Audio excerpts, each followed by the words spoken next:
This 87-year-old patient was referred to me for endodontic retreatment of tooth number 7. According to the patient, this root canal was done over 50 years ago. This is what we used to use back then, a silver point to obturate the canals with. We didn't have gutta percha back then. And take a look. It's doing just fine. No symptoms, no issues, no periapical radiolucencies, nothing. Nothing. So again, it goes to show you it's more important what you take out of a canal than what you put in a canal. So don't be so OCD on the obturation. It's like the thrill of the fill. People just love the thrill of the fill. They're obsessed with obturation because they want to show it off on Instagram. And they forget all about the previous steps that are extremely more important than obturation. Obturation is also important, but the most important aspects of endodontics, it starts with the rubber dam. You don't even put a rubber dam on, and you're thinking about, oh, my obturation, is my obturation okay, doctor? Send me an X-ray of your root canal, and you want me to grade you based on your obturation? How do I know if you used the rubber dam? How do I know how you instrumented the canals? How do I know if you used 6% sodium hypochlorite for irrigation? How do I know if you sonically and ultrasonically activated the 6% sodium hypochlorite? So I can't just look at the X-ray, the final X-ray, look at those white lines in the canals and say, oh yeah, you did a fantastic job, good job. Obturation is important. I'm not saying obturation is unimportant, but obturation is just one step, one piece of the puzzle. All right, so as you can see here, look at this. This is a silver point. Root canal was done over 50 years ago. The only reason we need to redo this root canal is because the patient broke the crown and part of the tooth. And now the dentist wants me to redo this root canal so he can use the canal space for a post, build up, and a new crown. Otherwise, we didn't even need to redo this root canal. So anyways, so let's go ahead and take a look at how I removed this silver point and how I further cleaned, shaped, instrumented the canal, and obturated it. All right, let's go ahead and look at the point of view clinical using the Zoomax microscope. And this is the microscope I'm using. 2380 R2. It's got the integrated 4K camera.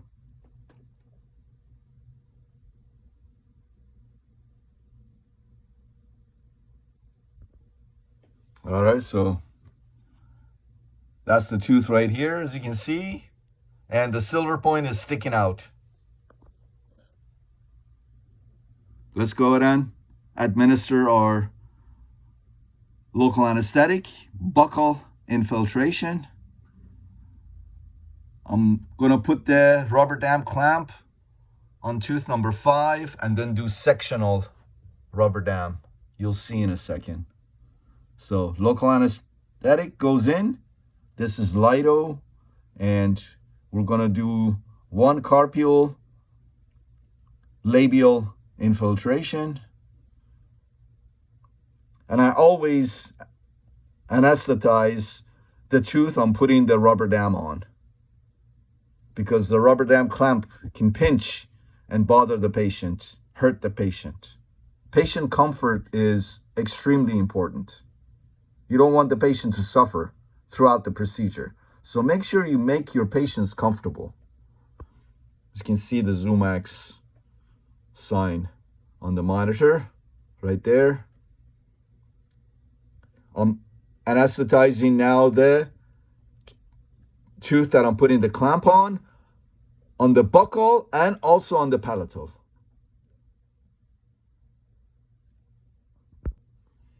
All right, clamp goes on.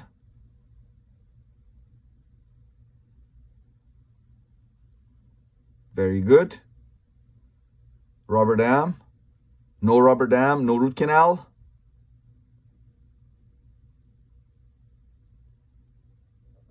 My assistant is helping move the rubber dam over the teeth. Very nice. And then we're gonna extend the rubber dam forward, do a sectional, and that's it. How long did it take for me to put the rubber dam on? 20 seconds? Oh, doc, it takes too long. Oh, it takes too long to put the rubber dam on.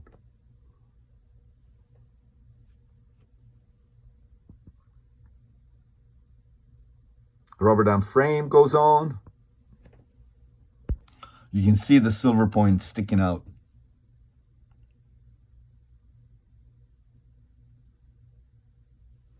I'm cutting the extra rubber dam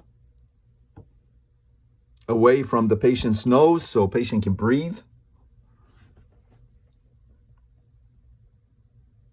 Remember, this patient is 87 years old.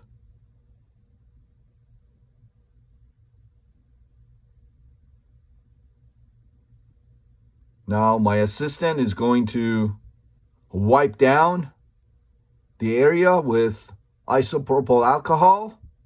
As you can see, wiping everything down with isopropyl alcohol. Very nice. The job of my assistant to my left, we do 6-handed endodontics. The job of my assistant to the left is one of the most important jobs that she has, is to ensure that around the tooth is always dry. Always dry.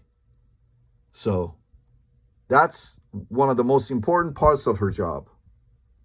All right, we're all situated, ready to go. Ultrasonics, Ultramin Pro by 8 Teeth, ultrasonic unit. Love this unit. And I'm just troughing around this silver point. Just troughing around it.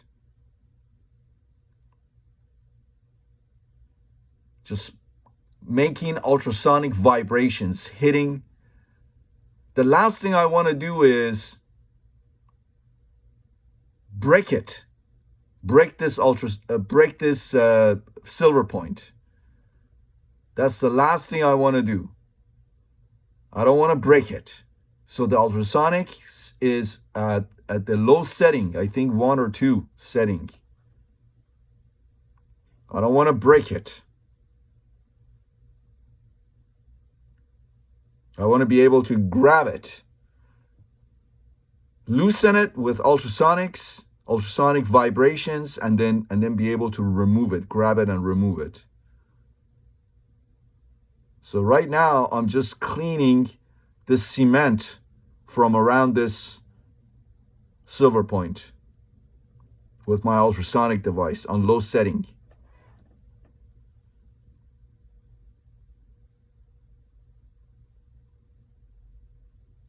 Just taking my time. There's no rush. Taking my time, removing the cement from around this silver point. Don't want to break it.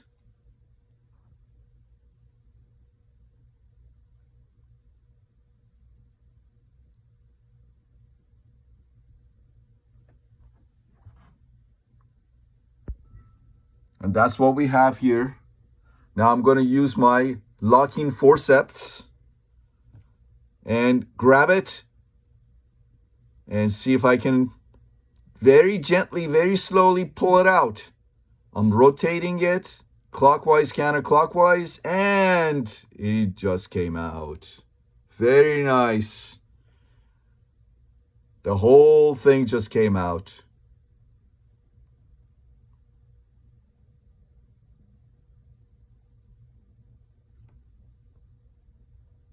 And this is it on my desk. Right here. All right. 6% hypo. Let's go ahead and irrigate the heck out of this tooth. 6% hypo. Removing all the rust. Remember, this is silver point. This is silver. Silver also rusts. All the rust and cement and what have you that's accumulated inside of this canal for over 50 years. Let's go ahead and clean it all out. Look how I'm using my 6% hypo. Up and down, up and down. Irrigation needle never binds to canal walls. Minimal pressure on the plunger of the syringe. Up and down, up and down. This is an irrigation syringe, so it's side vented. 6% hypo. I haven't even put a file inside of this canal yet. I'm irrigating the heck out of it with 6% hypo. All right, let's go ahead and take our measurement, working length. I'm using the Find Apex locator by 8 teeth. Love it. It's a great unit. All right, so let's go ahead and take our measurement.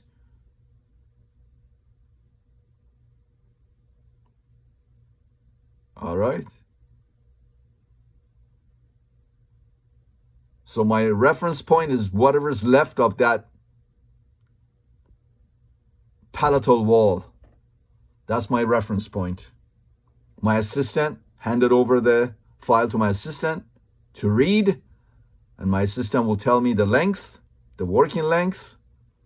Let's go ahead and irrigate some more. 6% hypo, up and down, up and down. Don't let the irrigation needle bind to canal walls. Don't lock it in. That's when you get a hypo accident. As long as you know what you're doing, you can use 6% hypo safely. I've been doing this for 24 years. Never have had a hypo accident.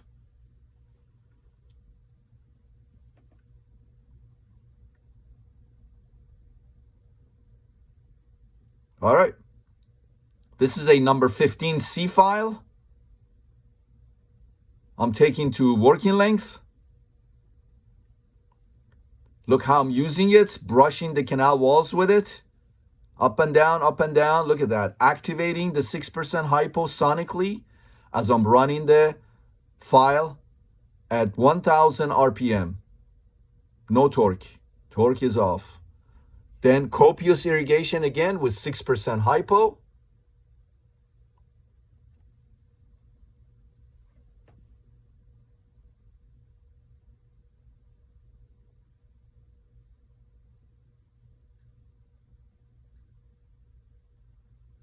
All right, 15 was just 15 easily went to working length. So I asked my assistant to give me a 25. The number 25, just the regular stainless steel K file, number 25. And it also went easily to working length. Again, we use 6% hypo after each file usage to clean out all the debris that the file generates.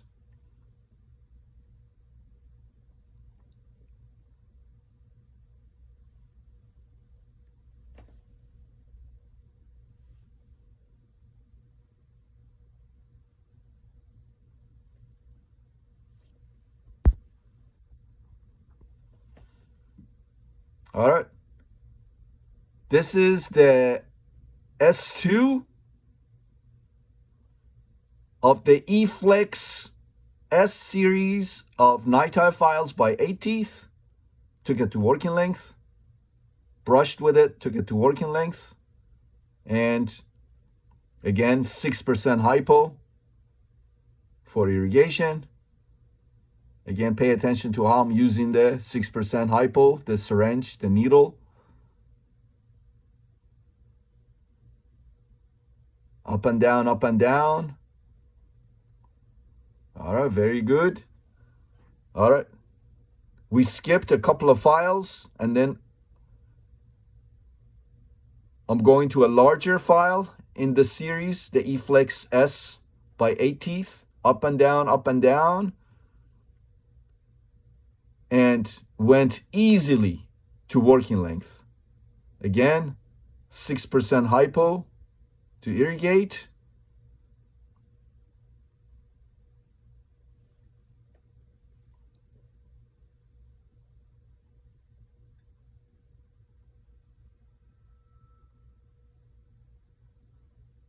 The next file, up and down, brushing the canal walls with it, brushing the canal walls. There's 6% hypo in the canal, remember. All right, again, irrigation with 6% hypo. My assistant is making sure that no hypo gets out of the canal.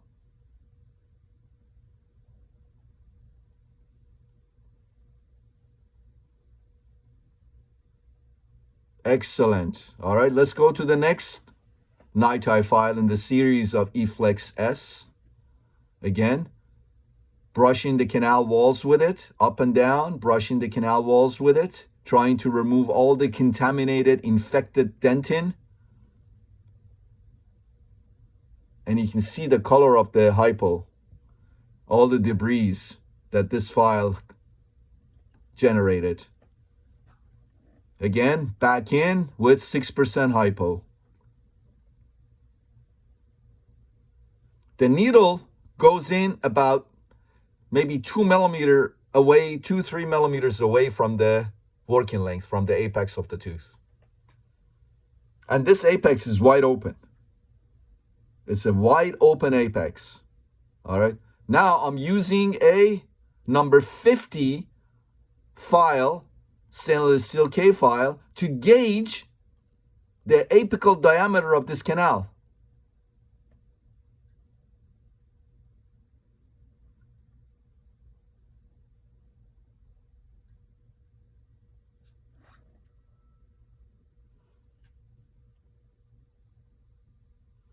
All right, so the apical diameter was larger than 50 because 50 didn't bind in the apical 1 millimeter of the file.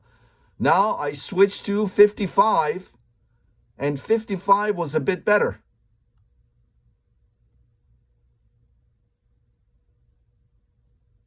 So a 55K file went to working length with and it binded.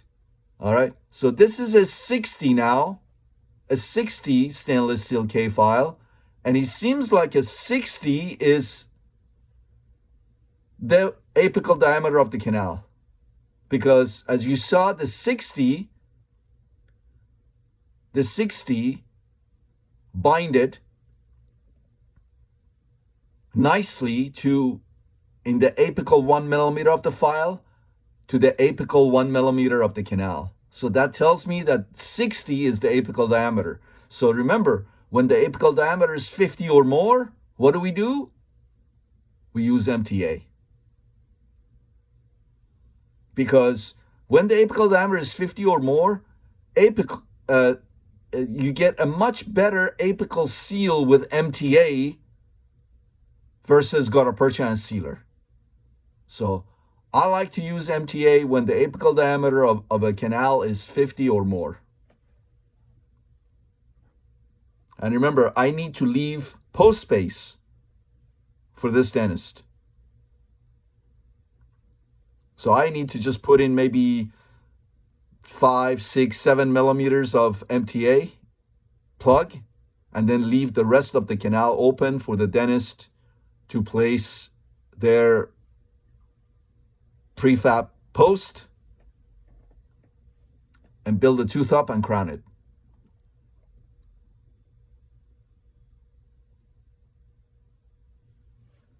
All right, we're done. Let's go ahead and dry the canal.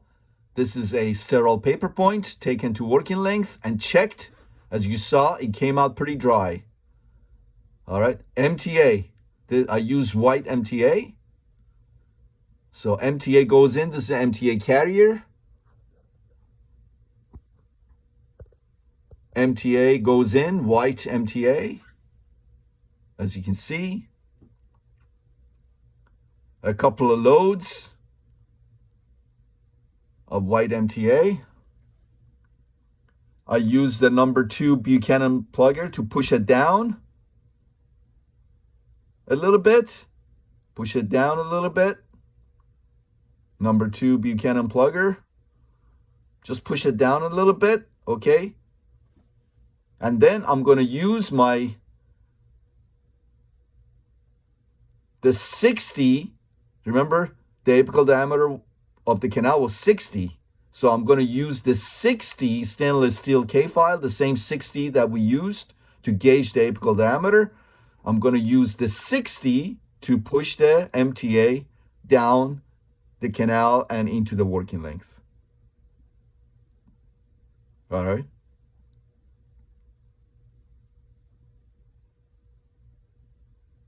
And look what I'm doing with the MTA.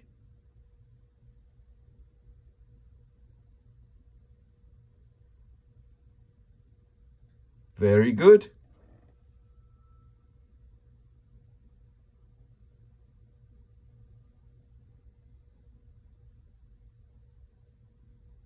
Look how nice and clean and dry everything is around the tooth.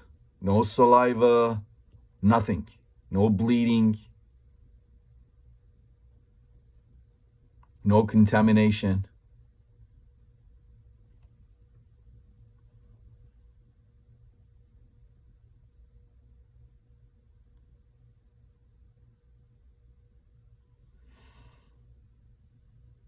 I'm just condensing the MTA. I mean, MTA is not condensable. You know what I mean. I'm just pushing the MTA.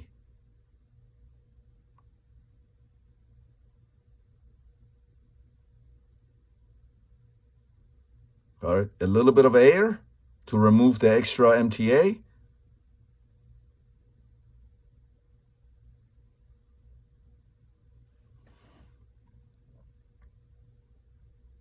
Remember, as I said, I need to leave some post space.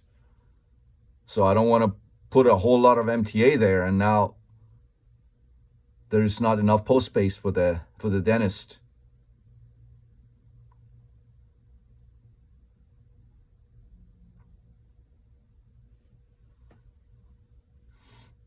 This is a very large, as you can see, diameter sterile paper point. I'm gonna push it to where the MTA is, the coronal part of the MTA, and measure to make sure that I left this dentist enough post space. And there is enough MTA in the apical few millimeters of the canal to create a nice apical seal.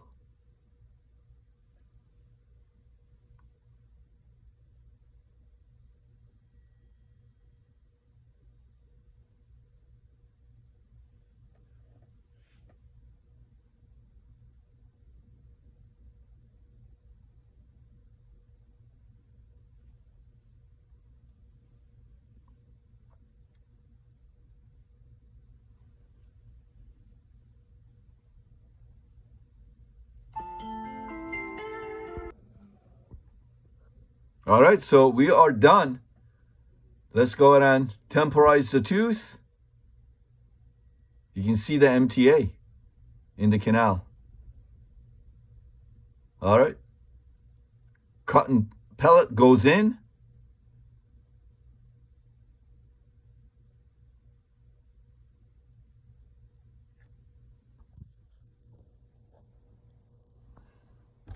I'm not going to shove it down the canal and make it hard for my dentist, for the referring dentist to remove it.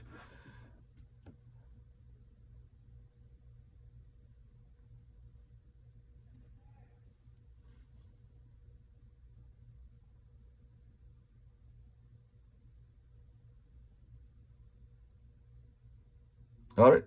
And cavit goes in, and you know the rest. So let's go ahead and look at the post-op radiograph of the tooth.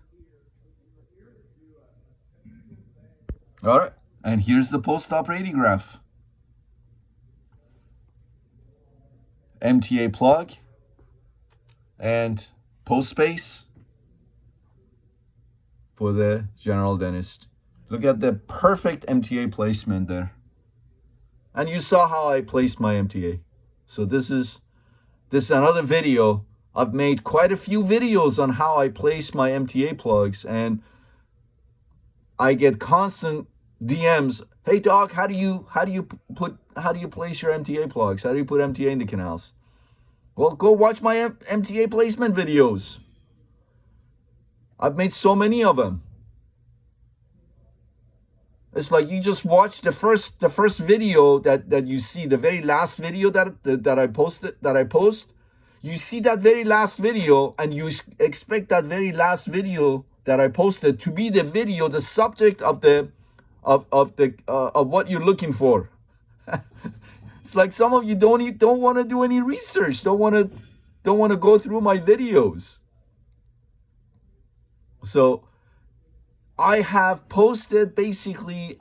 made a video on basically every aspect of endodontics. Every aspect of endodontics I've made a video of. I've made a video about. All right, so you just need to go through my videos and find them. Yes, it's gonna take a while. Yes, it's gonna take a few minutes to find the video that you're looking for. Don't make your problem my problem. I got enough problems. So, yes, go through my videos, do a little bit of work. Some of you guys are so lazy, I swear. You just want me to chew the food and put it in your mouth. Some of you, me chewing the food and putting it in your mouth is not even enough. You want me to even digest the food for you. All right? But anyways, this is what's going on. MTA plug, temporize the tooth, and refer the patient back to his dentist for the post placement, build up, and a crown. If you find these videos useful, make sure you subscribe. Some of you haven't even subscribed and you watch these videos. Come on, brother. Come on, sister. Make sure you subscribe. Make sure you comment. Make sure you like. Make sure you share. Tell your friends. Don't be so stingy. Tell your friends. Say, hey, this guy spends so much of his time making videos and posting them on Instagram, YouTube, TikTok, and he makes very useful endodontic videos. So tell your friends, subscribe, like, comment, share. All right. So excellent. Very good. See you guys in the next video.